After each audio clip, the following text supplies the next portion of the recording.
Lanjut, kami persilakan kepada Ketum Batko HMI Jateng, Jawa Tengah. Ada? Cek, halo, Assalamualaikum. Waalaikumsalam warahmatullahi wabarakatuh. Warahmatullahi wabarakatuh, teman-teman Ketum Batko yang saya hormati, Bu Dina, Mas Fauzan, dan teman-teman yang lainnya. Jadi ada banyak ini, tadi itu saya masih banyak kerancuan sebenarnya. Kalau kemudian kita mau bicara soal syarat-syarat pendirian negara, jadi kalau memang Palestina ini adalah satu wilayah, itu kan dia dibagi tiga kewenangan yang tadi disampaikan oleh Budina tadi itu ada dari PBB, kemudian ada dari Israel, kemudian Palestina. Nah, kemudian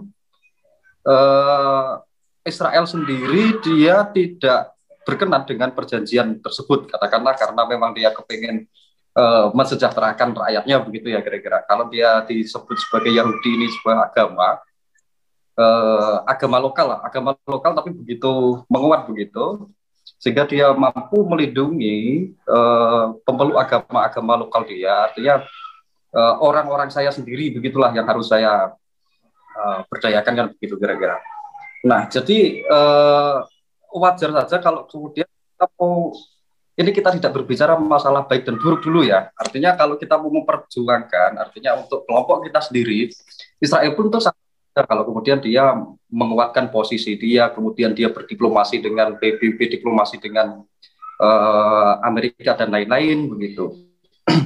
Nah, kemudian yang menjadi pertanyaan di kerancuan di saya pribadi adalah sebenarnya Palestina ini sebuah bangsa yang apa namanya ya? Kalau kita mau sebut dia kurang kreatif, katakan kayak dia tuh memang dilemahkan lah kalau dalam sisi yang lain tuh ini satu wilayah sama ada dua kelompok, satu kelompok Israel, satu kelompok Palestina, sementara yang Israel itu sekuat itu dia mempertahankan untuk kemakmuran rakyatnya begitu. Nah barangkali ada sisi evaluasi begitu dari yang dulunya mungkin dia adalah salah satu provinsi bagi kekhalifahan Turki Ottoman kan begitu. Pada masa akhirnya kan memang dia kalah di Perang Dunia Pertama pada Khalifah Abdul Hamid yang kedua kan begitu. Nah, sementara diplomasi yang dilakukan oleh kelompok Fatah ternyata tidak dikehendaki oleh teman-teman yang ada di Hamas kan begitu.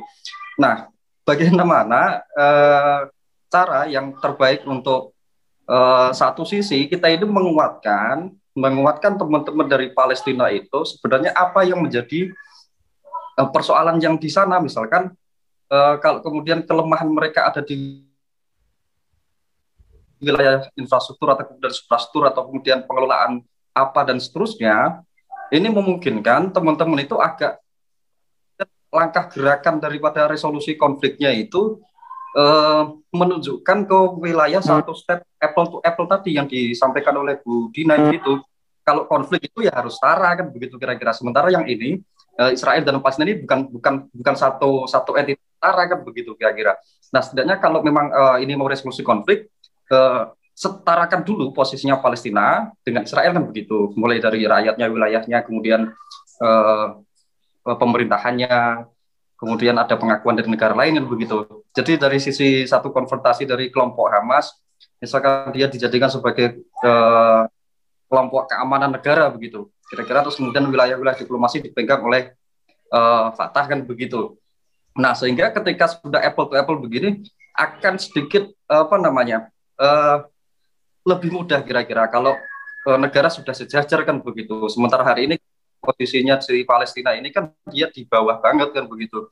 Dia tidak memiliki kedaulatan lah kira-kira begitu. Sementara Israel dia menguatkan sisi kelompoknya, kemudian agamanya, diplomasinya kencang, terus kemudian sisi keamanan dia punya, semua infrastruktur dia punya kan begitu.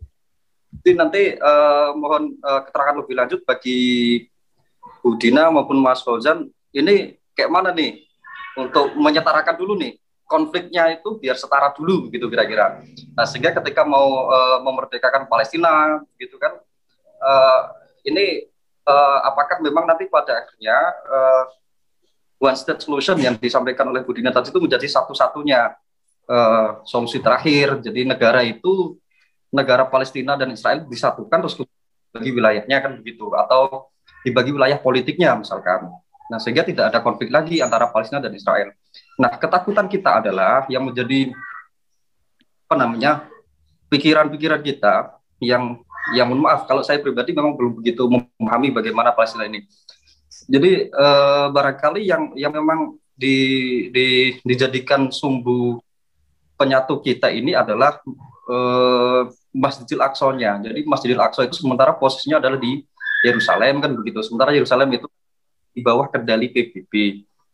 Nah, sejauh mana ketika memang Israel dan Palestina ini sudah dijadikan satu negara, kemudian Yerusalem sebagai atau kemudian tanah yang dijanjikan atau kemudian tempat peribadatan tiga agama ini dikelola oleh PBB begitu. Apa kita juga sudah tidak percaya dengan PBB? Ini kan juga nanti konflik lagi kan begitu antara umat Islam dengan PBB, dengan ketidakpercayaan kita terhadap PBB kan pastinya begitu kira-kira. Jadi ternyata akar masalahnya itu bukan hanya persoalan ini antar negara, infrastruktur, kemudian wilayah ekonomi dan lain-lain kan begitu. Makanya kalau kemarin itu ada Presiden Turki ini Erdogan itu juga memang dia kencang betul, dia ingin ini juga mungkin nanti juga malah merembet nih Mas Fauzan. Jadi kalau memang ada hubungannya Palestina dengan Turki Ottoman, mestinya dia kan dulunya merupakan salah satu wilayah di bawah kekuasaan Turki Ottoman kan begitu, kemudian dia kepengen mengembalikan lagi itu wilayah dia kan begitu kira-kira. Itu memungkinkan bagi Erdogan itu. Matur nuwun Mas Fauzan, barangkali nanti kita bisa sambung lagi di lain kesempatan. Budina, matur nuwun.